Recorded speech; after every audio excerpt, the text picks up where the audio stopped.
Bonjour, je suis le docteur Mbaga Donatien Sèche, PhD en microbiologie, option microbiologie médicale à l'Université de Yaoundé 1, à la faculté des sciences. Quel est le sujet de l'article dont vous souhaiteriez parler au public? Le sujet de l'article dont je voudrais parler ce matin est intitulé « Évaluation des quantités des biomarqueurs chez des patients atteints de carcinome hépatocellulaire et ceux atteints d'hépatite chronique ». L'article a été publié dans le journal American Journal of Infectious Disease and Microbiology en 2023. Quel est le problème auquel s'intéresse votre article? Alors, dans cet article, nous essayons de ressortir des cytokines qui peuvent aider au diagnostic du carcinome hépatocellulaire. Alors, actuellement, pour le diagnostic du carcinome hépatocellulaire, dans notre contexte, des patients qui arrivent pour le diagnostic du carcinome hépatocellulaire, lorsqu'ils sont diagnostiqués positifs pour le carcinome hépatocellulaire, le pronostic est déjà avancé. Alors, ayant donc vu ça, nous nous sommes posé la question de savoir est-ce qu'on ne pourrait pas avoir des molécules qui peuvent nous aider à diagnostiquer précocement des individus qui sont en train de développer un carcinome hépatocellulaire. Et pour cela, le diagnostic à l'heure actuelle du carcinome hépatocellulaire est basé sur l'imagerie médicale, à savoir l'IRM, le scanner ou l'échographie. Et à côté de cette imagerie, on associe le dosage de l'alpha-photoprotéine. Le dosage de l'alpha-photoprotéine qui est un biomarqueur produit par les cellules hépatiques. Lorsque celles-ci sont déjà attaquées ou encore elles sont en train de se transformer. Pour qu'on se comprenne, il faut savoir que le diagnostic du carcinome hépatocellulaire a évolué. Dans un premier temps, on faisait d'abord la biopsie. Mais la biopsie est un acte chirurgical lourd de conséquences. Et dans notre contexte, nous n'avons pas le plateau technique adéquat pour toujours faire la biopsie du foie. Alors, la recherche a donc contourné cette façon de diagnostiquer le carcinome hépatocellulaire en recherchant plutôt des biomarqueurs en utilisant le scanner. Le scanner ici, là, ou alors l'imagerie en général, a pour but de dénombrer le nombre de tumeurs dans le foie et de mesurer la taille des tumeurs. Tandis que l'alpha-photoprotéine, qui est produite par les cellules hépatiques, ont pour rôle de signaler un problème au niveau des hépatocytes. Mais la littérature nous a donc démontré que tous les patients qui sont en train de développer un carcinome hépatocellulaire ne montrent pas toujours l'élévation de l'alpha-photoprotéine. Et le médecin ne va pas toujours prescrire l'imagerie à quelqu'un qui n'a pas l'élévation de l'alpha-photoprotéine. Voilà donc pourquoi nous nous sommes posé la question, est-ce qu'il n'existe pas d'autres marqueurs, à savoir les marqueurs immunologiques, puisque lorsque la cellule est déjà attaquée, elle fait un signal, elle transmet un signal au système immunitaire pour venir résoudre le problème qui est en train de se créer localement.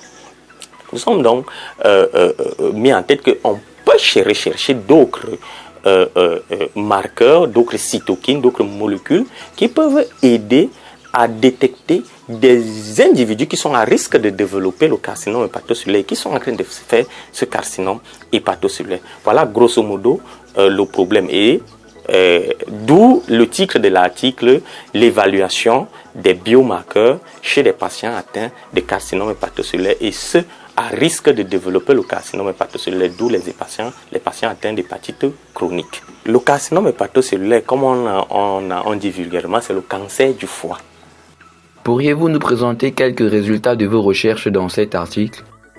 Dans la comparaison, nous avons donc vu que pour les participants, ceux qui ont accepté mener le jeu, participer à l'étude, nous avons constaté que les alpha-photoprotéines étaient plus élevées chez le groupe carcinome hépatocellulaire par rapport au groupe hépatite chronique qui est à risque de développer. Nous avons aussi constaté que l'interleukine 6 qui est une cytokine, un marqueur de signalisation, de communication cellulaire, était aussi plus élevé chez des patients atteints de carcinome hépatocellulaire par rapport aux patients à risque de développer ce carcinome hépatocellulaire, les patients atteints d'hépatite chronique. Le troisième résultat majeur ici, nous avons aussi constaté que le VEGF, qui est un facteur de croissance,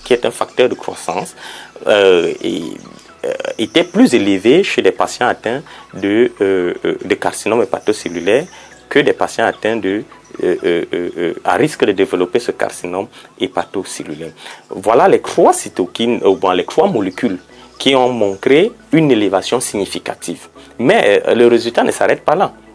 Nous sommes allés donc plus loin, puisque les trois ont montré une élévation significative.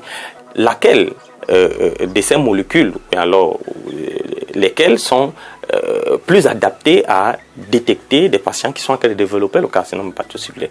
Nous avons donc utilisé une courbe ROC qui nous permet de ressortir les caractéristiques intrinsèques et extrinsèques de ces biomarqueurs, à savoir comme caractéristiques intrinsèques la sensibilité et la spécificité, et comme caractéristiques extrinsèques les valeurs prédictives positives et négatives. Alors, pour ce qui est des caractéristiques intrinsèques, nous avons donc constaté que le VEGF avait une sensibilité, une spécificité plus élevée à détecter les patients qui sont en train de développer le carcinome hépatocellulaire. Non pas chez les gens qui ont le carcinome hépatocellulaire, mais chez des gens à risque de développer ce carcinome hépatocellulaire. La deuxième molécule qui a été significative dans les caractéristiques intrinsèques était donc l'interleukine 6. Et la troisième molécule, puisqu'elle est utilisée à l'heure actuelle, l'alpha-phétoprotéine, elle a aussi montré des caractéristiques significatives, à savoir les sensibilités et spécificités. Alors, pour conclure dans cet article, nous avons donc préconisé que les trois molécules devraient être utilisées concomitamment lors du diagnostic du carcinome hépatocellulaire. À ces trois molécules, on doit donc associer l'imagerie médicale comme c'est fait à l'heure actuelle. Le challenge ici est de devoir prescrire ce diagnostic en routine en laboratoire. C'est ça le nouveau challenge pour les recherches futures.